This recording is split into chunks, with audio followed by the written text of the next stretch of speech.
Bonjour, bonjour et bienvenue à la Villa Gilet et au Festival Littérature Live 2021. Je suis Lucie Campos, directrice de la Villa Gilet, et je dois vous transmettre les excuses d'Oriane Jancourt, qui devait modérer cette rencontre en partenariat avec la revue Transfuge et qui n'a pas pu se joindre à nous ce soir. Je mènerai donc la conversation. Nous sommes très heureux de souhaiter la bienvenue ce soir à l'écrivain britannique Jonathan Coe, que nous connaissons bien ici à la Villa Gilet. Welcome, Jonathan. Et qui nous rejoint depuis Londres. Et bienvenue à Valérie Zenati, que nous connaissons bien également, écrivaine, traductrice et scénariste, pour une conversation que nous avons voulu proposer autour des différentes écritures qu'ils croisent l'un et l'autre. L'écriture du roman, l'écriture du cinéma et l'écriture de la traduction dans le cas de Valérie. Les assises internationales du roman portées par la Villa Gilet depuis 2007 se sont toujours concentrées sur la forme du roman, comme forme stabilisée, reconnaissable, noble pour certains des créations littéraires d'aujourd'hui. L'écriture romanesque n'exclut pas cependant d'autres formes d'écriture, et les écrivains qui venaient aux assises ont souvent, et peut-être de plus en plus souvent, parlé d'autres formes littéraires qu'ils pratiquaient. Poésie, scénario de série, écriture radiophonique, traduction.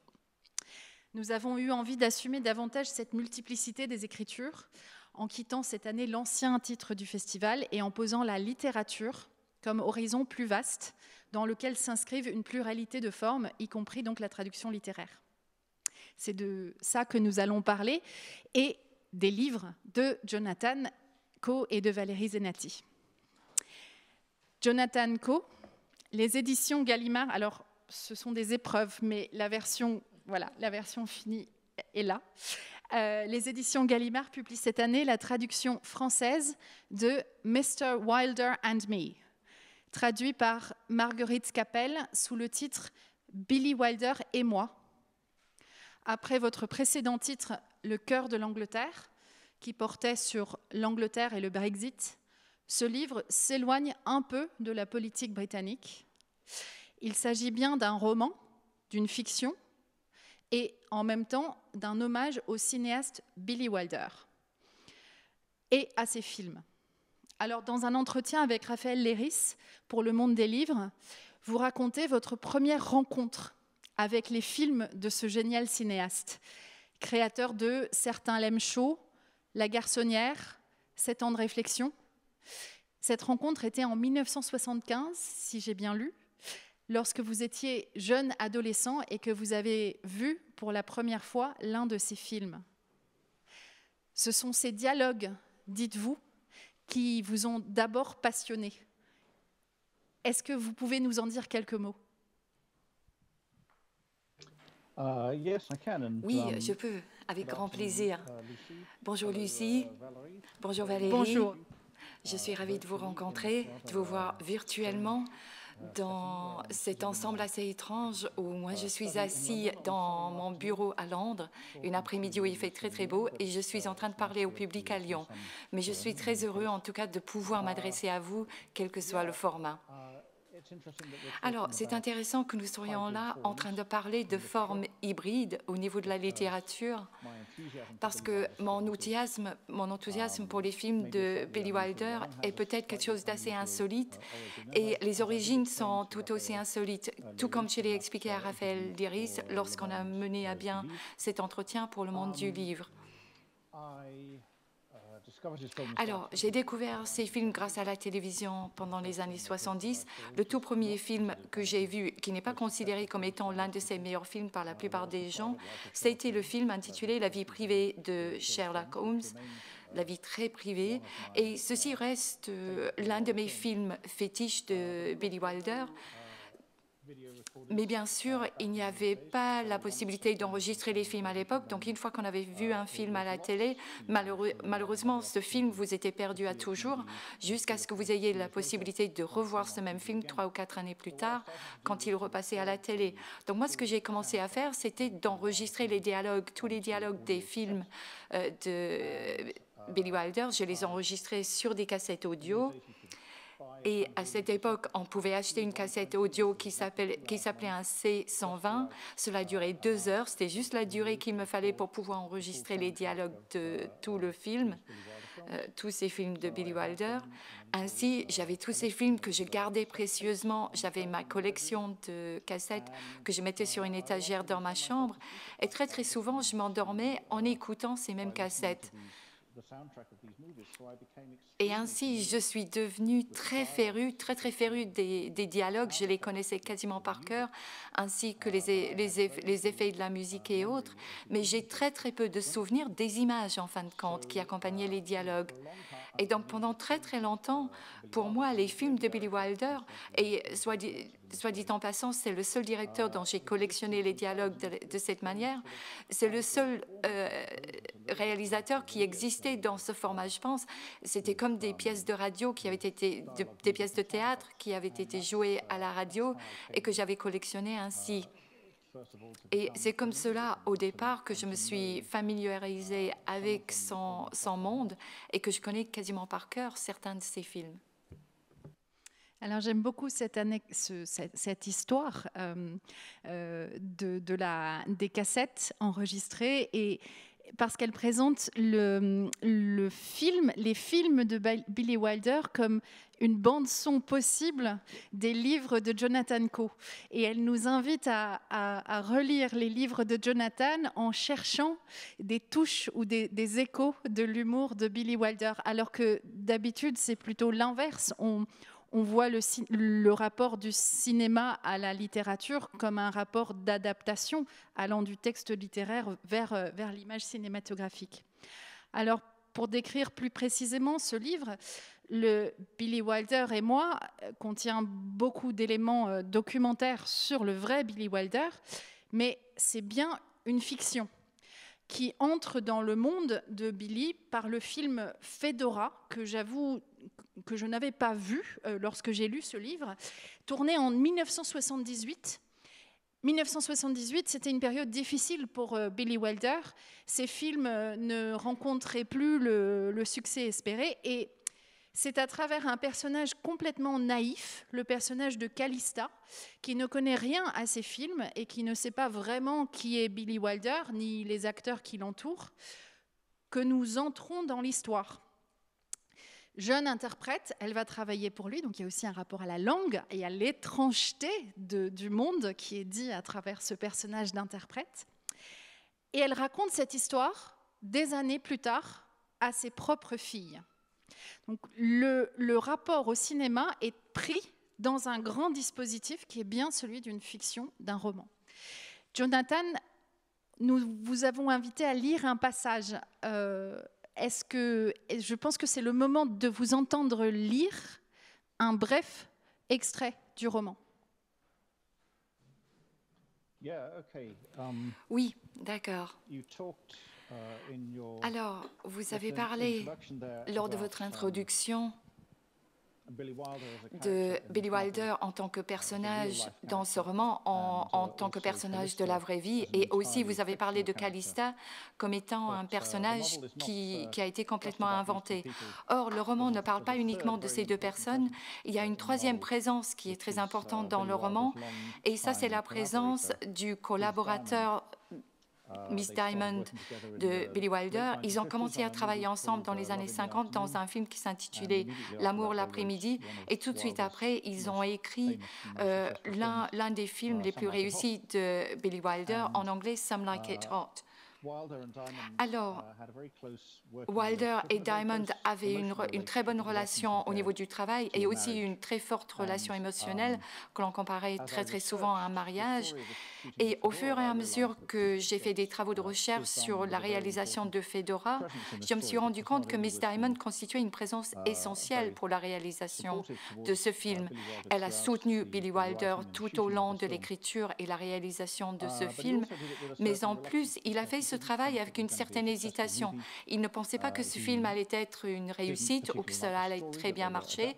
Il n'aimait pas particulièrement l'histoire qu'ils étaient en train d'adapter, mais surtout, il considérait qu'il n'y avait pas assez d'humour dans les dialogues. Et Diamond, a priori, c'était un homme qui était mélancolique, qui était assez triste, mais c'était quelqu'un qui aimait quand même les blagues. Et ce passage que je vais lire illustre tout à fait ce fait. Donc, il parle avec Calista, ils sont sur une plage,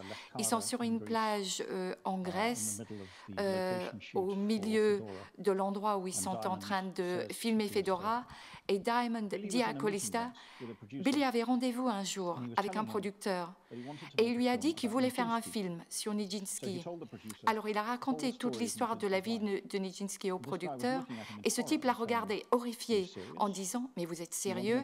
Vous voulez faire un film sur un danseur classique ukrainien qui finit par devenir fou et passe 30 ans en hôpital psychiatrique convaincu d'être un cheval ?»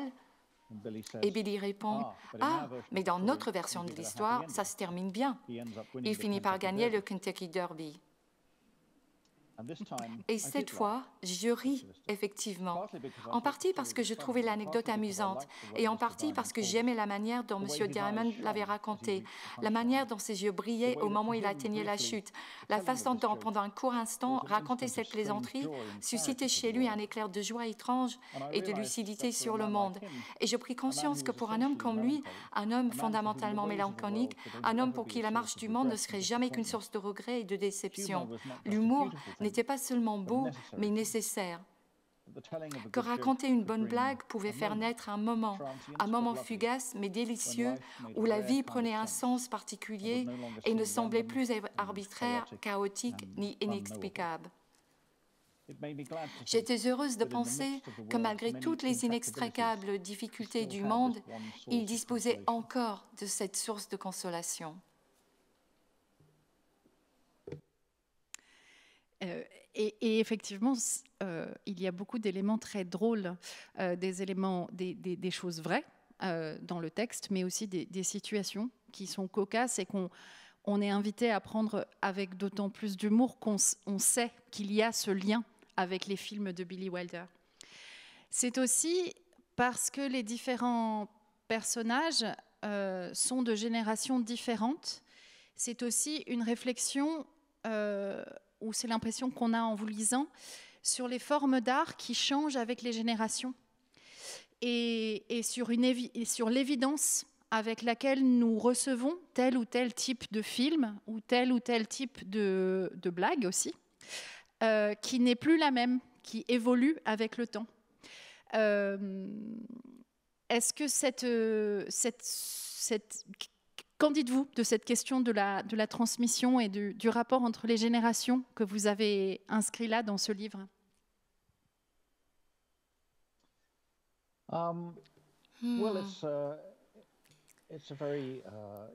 Je dois dire que c'est quelque chose qui m'est très cher, qui est très important, surtout à ce stade de ma vie. Je vais avoir 60 ans d'ici quelques mois. Billy Wilder avait 70 ans lorsqu'il a réalisé Fedora. Donc, j'en suis pas encore au même stade dans ma vie que lui. Néanmoins, je suis en train de naviguer, on va dire, dans une période de changement au niveau de ma famille, c'est-à-dire le moment arrive où mes filles ne sont plus des enfants, ont grandi et quittent le foyer familial. Et donc, en tant que famille, nous avons besoin de recalibrer les choses et trouver une nouvelle façon d'être ensemble, ou d'être ensemble, mais avec plus de distance entre nous. Et c'est vraiment le thème du roman, à savoir comment négocier ces virages essentiels pendant sa vie, ces moments de changement, ces moments où on quitte un stade de l'existence pour tendre vers un autre.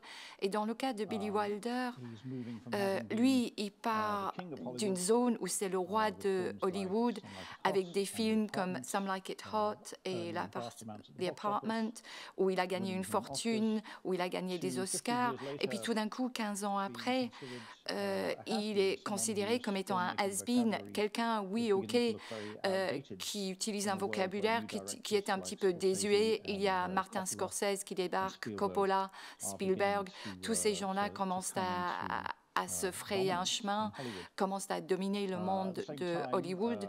Et puis en même temps, il y a Calista, comme vous avez pu le constater. lorsque j'ai cadré cette histoire, elle a exactement le même âge que moi.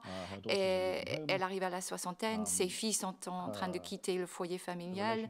La relation qu'elle a eue avec ses filles ces dernières années, qui est une relation qui est essentiellement la relation entre un parent et des enfants, cette relation-là ne fonctionne plus. Elle met un petit peu de temps avant de bien comprendre ceci. Cela lui paraît douloureux. Et comme Billie Wilder, elle doit naviguer ces moments de changement, ce moment de transition où on a eu une façon d'être qui ne convient plus. Et donc, c'est cela véritablement le thème du roman et ce qui relie Calista, qui est un personnage inventé, et le vrai Billie Wilder. Merci beaucoup. Et cette question des formes qui changent me permet de me tourner vers Valérie. Valérie Zenati, les éditions de l'Olivier fêtent cette année leurs 30 ans. Et à cette occasion, refont paraître, sous de nouvelles couvertures, très belles d'ailleurs, un certain nombre de titres ayant marqué la vie de la collection.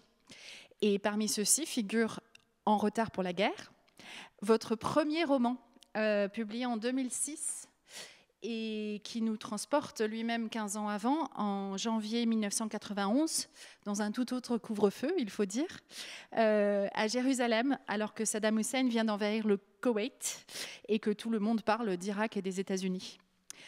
Depuis En retard pour la guerre, vous avez déployé, et d'ailleurs en parallèle avec En retard pour la guerre, vous avez déployé une œuvre multiple, des traductions d'Aaron Appelfeld, d'autres romans, dont Jacob Jacob, et plus récemment dans Le faisceau des vivants, et les scénarios de films et de séries. Alors d'abord, nous parlions de formes d'art qui évoluent. Comment ça se passe pour vous, Valérie, de redécouvrir ce texte ?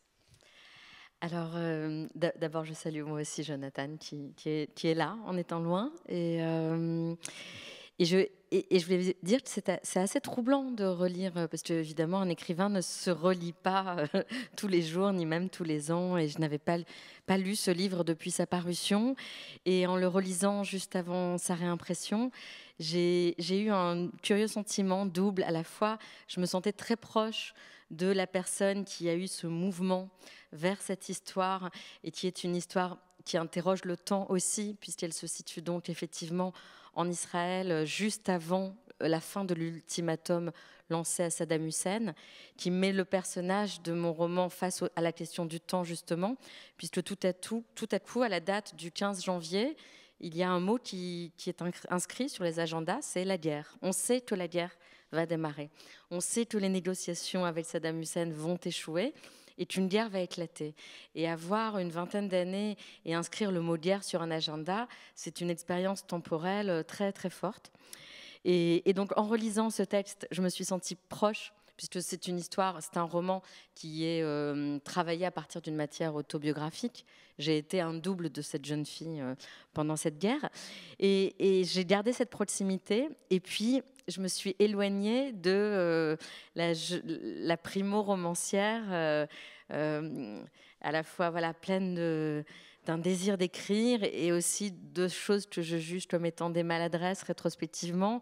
Ça me touche beaucoup quand aujourd'hui des gens le lisent et me disent qu'ils ont aimé le livre, parce que je dis pas que moi je ne l'aime pas, mais je les trouve très généreux, parce que j'ai un regard qui est celui de aujourd'hui de la personne qui a vécu 15 ans de plus que la primo-romancière de l'époque, qui a écrit d'autres romans, qui a écrit des scénarios, des traductions, et qui cherche toujours le moyen le plus juste, le moins démonstratif, pour essayer de raconter une histoire.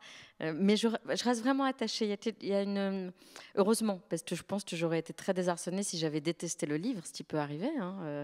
Mais bon, c'est pas le cas. Je suis peut-être encore trop clémente à mon égard, mais je me sens encore proche de lui. Mais on a l'impression, en voyant l'ensemble de ces différents types d'écriture sur lesquels vous travaillez, que les questions qui traversaient En retard pour la guerre, enfin celle de la guerre, de la manière d'absorber la violence du monde et des événements qui changent le monde dans des vies individuelles, la manière de les absorber mais aussi de les dire, ces questionnements-là ont traversé également vos autres formes d'écriture. Alors, comment ça se passe pour vous? Est-ce que ce sont des moments successifs dans votre vie d'écrivaine ou bien tout cela se passe-t-il de manière simultanée? Comment navigue-t-on entre les trois Entre les trois écritures. Alors d'abord, concernant la guerre, parce que c'est vrai que là, la guerre est présente dans le titre, et puis elle est présente dans d'autres livres, comme Jacob, voilà, qui a été cité, ou Une bouteille dans la mer de Gaza. Je ne choisis jamais d'écrire sur la guerre, ni même en traduisant Aaron Appelfeld, de traduire sur la guerre. Et puis j'ai l'impression que ça me rattrape malgré moi, qu'il y a un moment où il y a quelque chose de l'événement collectif, la menace collective et l'individu face à cette menace, une sorte de clair-obscur qui s'installe et qui m'intéresse. Et j'ai envie d'être à côté de ces personnages-là qui font face à une menace et qui répondent d'une manière ou d'une autre à une question qui est comment vivre. J'ai vraiment l'impression que la question comment vivre, c'est celle qui se déploie au fur et à mesure. Et comment vivre, pour moi, ça signifie aussi, enfin l'une des réponses, pas la seule, c'est comment écrire. Et j'ai distingué, c'est peut-être indiscret, mais dans le cadre dans lequel on voit Jonathan Coe, je distingue une partition, peut-être de piano, il me semble, et la musique est aussi présente dans son roman par le biais de Calista, qui devient compositrice de musique de film. Et pour réfléchir à la question des trois écritures, moi je compare ça souvent à la musique, parce que je suis aussi un petit peu musicienne, un petit peu violoniste, mais voilà, très, très amatrice. Et je dirais que... Enfin, non, j'ai envie de dire autre chose d'abord, peut-être. C'est quand je dis que je suis écrivain... quand je dis que je suis écrivain dans un dîner ou quand je rencontre des gens, très souvent la réaction c'est ah, moi aussi j'écris ou moi aussi j'aimerais écrire. Il y a très souvent cette réaction-là. Quand je dis que je suis scénariste, très souvent, les gens disent « Ah, moi, j'aimerais bien jouer, si tu as un petit rôle. » Enfin, spontanément, les gens ont envie de jouer. Et quand je dis que je suis traductrice, là, il y a les yeux qui s'écarquillent. Personne n'a jamais dit « Ah, je voudrais traduire, j'aime traduire. » Et là, les yeux qui s'écarquillent, les gens me disent « Ah, la traduction, c'est un mystère. » Très souvent, c'est le mot « mystère ». Et donc, ça me fait réfléchir, ça, ces réactions qui sont tout de même très différentes. Et je dirais que, pour comparer à la musique, qui nous est peut-être plus commune, que lorsque j'écris un roman, je pense que je compose et je joue en même temps. Voilà, je suis la compositrice et je suis l'interprète, je suis la musicienne et peut-être même l'orchestre. Quand je traduis, je suis l'interprète. J'interprète une musique dans une autre langue et j'essaie de faire en sorte que cette musique, dans ma langue à moi d'arriver, le français, soit interprétée en essayant voilà, de donner son rythme, sa tonalité et son âme. Et lorsque j'écris un scénario, je me contente de composer quelque chose qui va être interprété. Et qui va être interprété à la fois par le réalisateur, par le chef opérateur, par la maquilleuse. Ça va être interprété par tout le monde sur le plateau. C'est une partition qui va être interprétée par 60 personnes. Et évidemment, les comédiens. Et ensuite le monteur. Et même le compositeur ou la compositrice qui fera la musique du film. Donc voilà, si on transpose en musique, je crois que je dirais que c'est un peu la façon dont je vis chacune de ces écritures. Mais je peux en parler aussi pendant des heures, et je sais qu'on n'est pas là pour des heures, mais parce que vraiment chaque écriture me fait vivre quelque chose de différent par rapport aux images. On écrit tous à partir d'images intérieures, peut-être extérieures aussi, mais quand j'écris, c'est à partir d'images intérieures. Quand j'écris un scénario, je vais écrire pour que les images deviennent visibles de tous, sur un écran, ce qui n'est pas la même chose que dans un livre. Donc, je peux aussi parler, j'ai parlé de musique pour donner une idée de ce qui se passe, mais je pourrais aussi parler du rapport aux images en écriture, en traduction et en scénario. C'est quelque chose qui est très intéressant aussi. Et particulièrement dans la traduction d'Aaron Appelfeld. Oui, mais c'est un... Oui, tout à fait. Oui. Lorsque je traduis un roman d'Aaron Appelfeld, j'ai l'impression que si je n'arrive pas à voir ce qu'il décrit, je ne peux pas le traduire.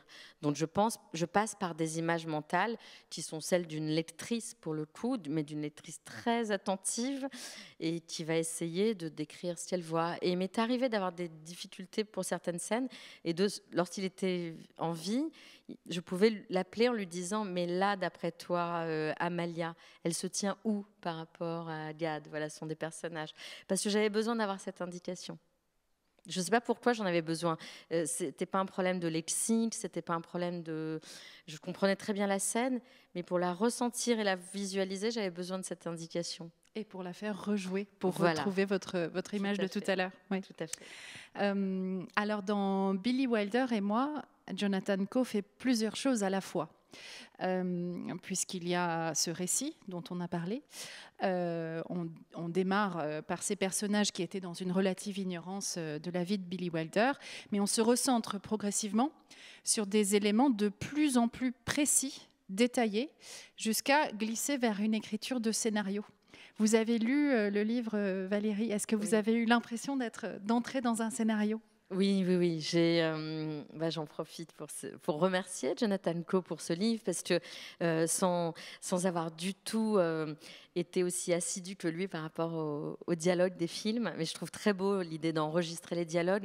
Ce que je retiens moi déjà de ce désir d'enregistrer ces dialogues, c'est ce qui nous fait écrire peut-être, c'est l'envie de retenir les choses. Et effectivement, dans les années 70, on ne pouvait pas enregistrer un film, et donc on ne pouvait pas le voir à volonté, et il y avait cette impression de fugacité très grande au cinéma ou à la télé.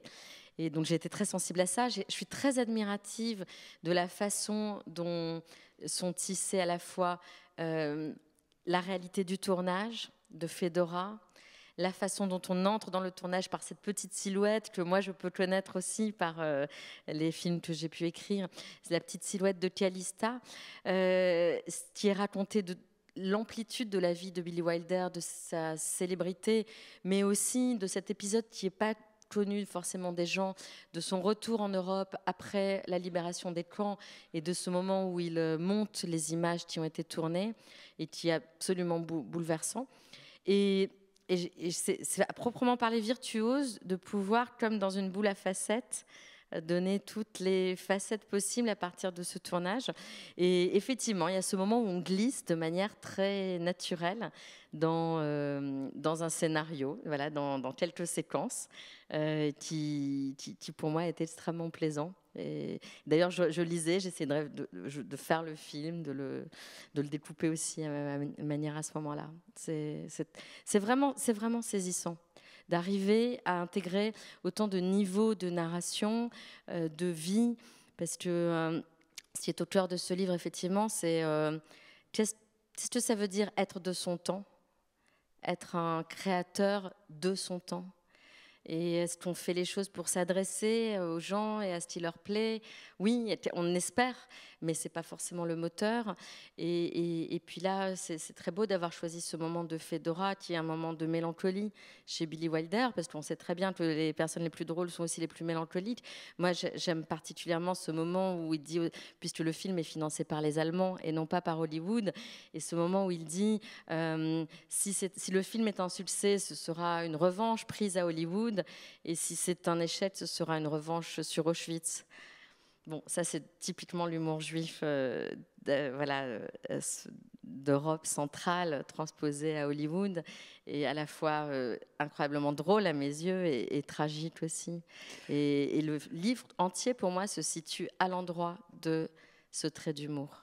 Alors Valérie a soulevé tellement de questions que je n'en poserai plus. Jonathan, je vais simplement vous reposer les questions de Valérie. Est-ce que Billy Wilder était un homme de son temps ? C'est très frappant cette formule que vous utilisez. Et dans ce cas, de quel temps ? Puisqu'on le trouve, vous nous le faites retrouver à plusieurs époques différentes. Oui. Alors, Pour revenir à la réponse précédente de Valérie, je suis ravie de l'entendre autant parler de la musique et de l'entendre parler aussi de la relation entre la musique et l'écriture, parce que c'est vraiment une relation qui est très, très importante pour moi aussi. Alors, une bonne partie de la structure, de la structuration que j'utilise dans mon livre ou que je tente d'introduire dans mes livres provient, en fin de compte, des structures de la musique plutôt que d'imiter la littérature. Et j'ai l'impression que si on veut essayer de capter l'attention des lecteurs et si on veut se faire pendant 300 ou 400 pages, il faut vraiment avoir un sens très fort de rythme et de structure.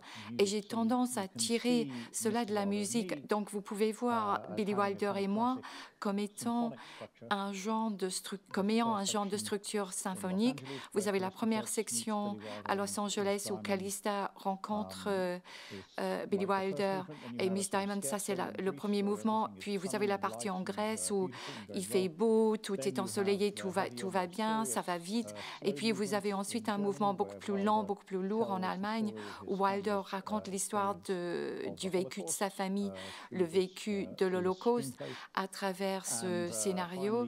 Et puis en tout dernier lieu, vous avez la section à Paris, en France, le mouvement final de la symphonie qui réunit tout l'ensemble. Donc la structure musicale, c'est vraiment quelque chose qui m'est incroyablement important. Cela me permet d'organiser tout mon matériel. Et quant à Billy Wilder, qui est un homme moderne, un homme de son temps, parce que ce n'était surtout pas un homme des années 70.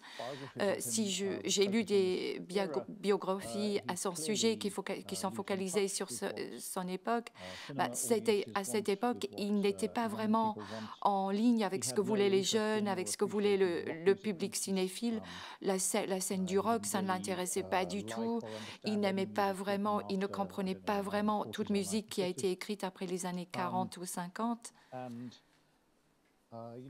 Et réellement, moi, ce que je voulais, c'était de pouvoir me concentrer sur son époque pendant les années 30, où il a quitté l'Allemagne nazie et puis où il a quitté Paris en 1934 pour se rendre aux États-Unis.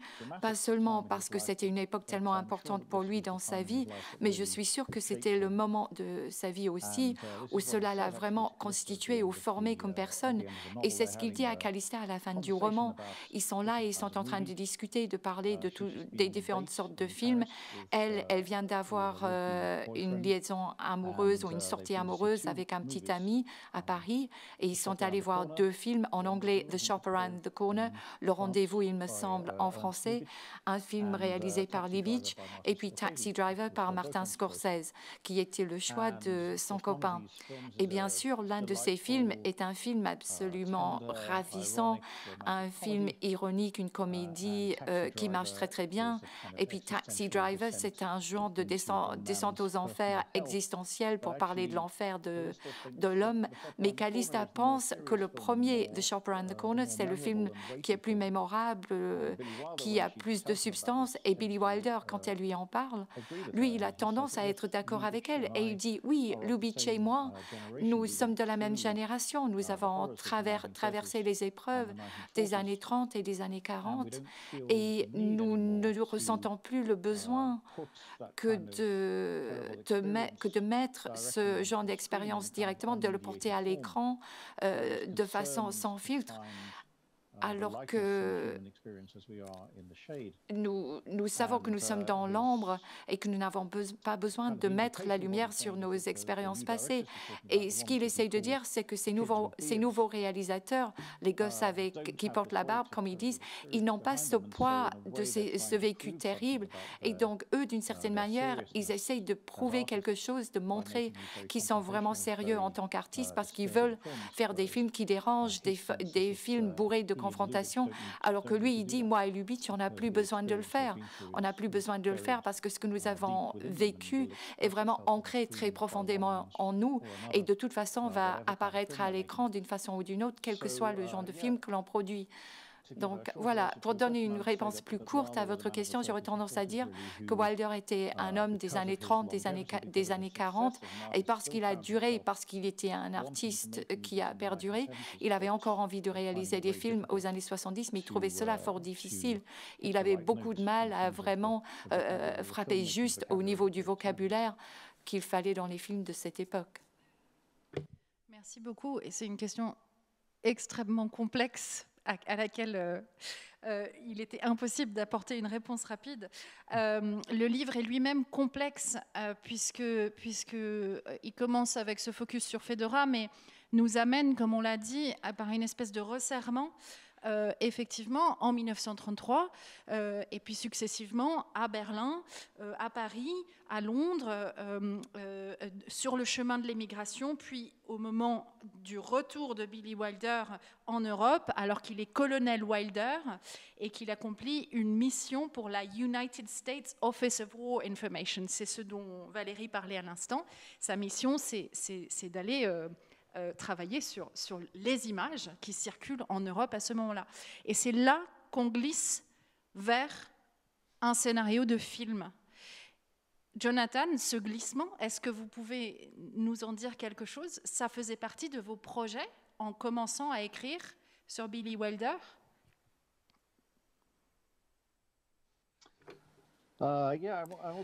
Oui, je dois dire que je suis ravie également, soit dit en passant, que Valérie ait cité cette blague de Billy Wilder quand il a dit à Fedora que ce serait sa vengeance sur Hollywood si ça marchait et que si ça faisait un beat, ce serait sa revanche sur Auschwitz.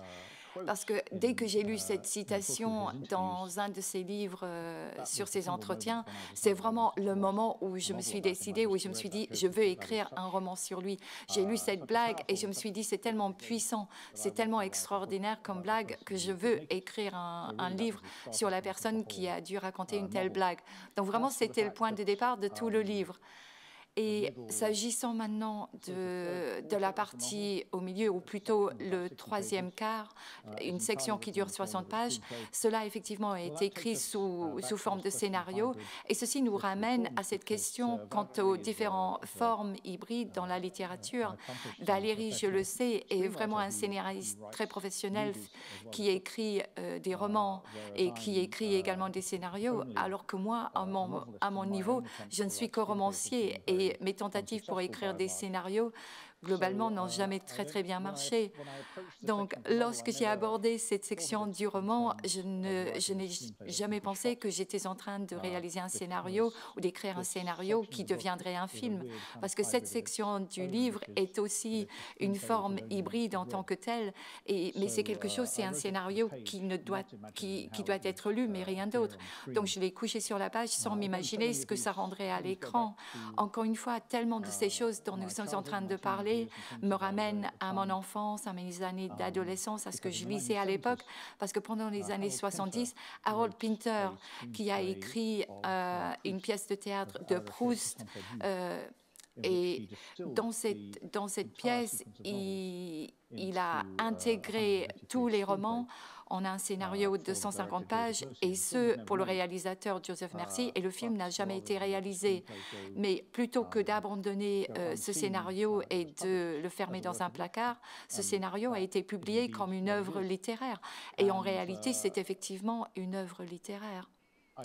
Et moi, j'avais lu Proust à l'époque, mais je dois dire que ce que je relisais maintes et maintes fois, c'était le scénario de Pinter sur Proust, parce que j'étais tellement fascinée par sa façon de le condenser, de condenser toute cette œuvre magnifique, si complexe. Et pourtant, plus je lisais ce scénario, plus j'avais l'impression que c'était logique, comme quoi ce film n'ait jamais eu lieu, parce que le scénario, pour moi, vit sur la page, mais une bonne partie de ce que je lisais, à mon avis, aurait été impossible à filmer. Et ce scénario, le scénario de Pinter sur Proust, c'était un peu mon modèle pour cette section du livre. Un scénario qui a été écrit pour exister uniquement sur la page et absolument pas à l'écran. Merci beaucoup. Merci, Jonathan, pour ce parcours entre les différentes formes. Et le temps est compté, malheureusement. Mais j'aimerais, pour finir, Valérie, et c'est une question, encore une fois, irrésoluble en 2 minutes, mais vous nous avez parlé tout à l'heure d'humour et de mélancolie ensemble, qui sont là dans le texte de Jonathan, qui sont aussi des traits très forts dans ce que vous écrivez. Est-ce que l'humour est encore possible, y compris dans la forme, l'écriture romanesque, et pas seulement dans les scénarios, comme on a tendance à l'y cantonner parfois? Oui, alors si vous faut être bref, je dirais que je pense que lorsque Jonathan Coe relève que des gens comme Lubitsch ou Wilder, qui ont vécu les tragédies européennes, ont été quand même parmi les plus grands auteurs de comédie, c'est en effet parce qu'il y a une sorte de résistance par l'humour qui était là. Et moi, je pense que c'est ce qui m'a séduit quand j'ai commencé en tant que lectrice. Je me souviens, j'ai eu la première fois cette impression en lisant Gros câlin de Romain Gary. Voilà, c'était le premier texte dans lequel je sentais qu'il pouvait y avoir un profond désespoir et un humour désopilant. Et ça a été pour moi un modèle. Et dans un tout autre genre, le Petit Nicolas, que j'ai découvert très tard, me semblait aussi un modèle pour la gravité et l'humour. C'est ce qu'il y a de plus dur à faire, c'est ce qu'il y a de plus beau, c'est ce qui est présent dans le livre de Billy Wilder. Très modestement, quand j'ai écrit En retard pour la guerre, j'ai essayé aussi d'aborder cette question de la guerre comme une comédie, parce qu'il y avait quelque chose pour moi de très comique à vivre avec un masque à gaz, avec des missiles qui allaient tomber sur la tête alors qu'on est en train de faire la vaisselle, enfin des choses comme ça. L'humour, c'est quoi? C'est le décalage entre le réel et nous, et cette impression de décalage entre le réel et nous, on peut l'avoir très souvent dans nos vies en général, et encore plus pendant la guerre. Et peut-être que les auteurs qu'il cite, comme Spielberg, comme tous ces auteurs des années 70, n'ayant pas vécu ces tragédies, eux avaient besoin au contraire de quitter la légèreté de l'époque, ou apparente en tout cas, pour aller vers ce qui leur semblait une affaire sérieuse et la destinée humaine dans toute sa violence. Voilà, mais je crois qu'il faut s'arrêter là. Merci beaucoup. Merci Valérie Zenati. On en revient toujours au temps. Et on en revient au temps, mais à la contrainte aussi qui nous fait dire des choses très, très fortes en peu de temps. Merci Valérie Zenati, merci Jonathan Coe. Et nous continuons la discussion pour le public dans l'espace librairie au rez-de-chaussée. Merci beaucoup. Merci. Thank you. Bye-bye.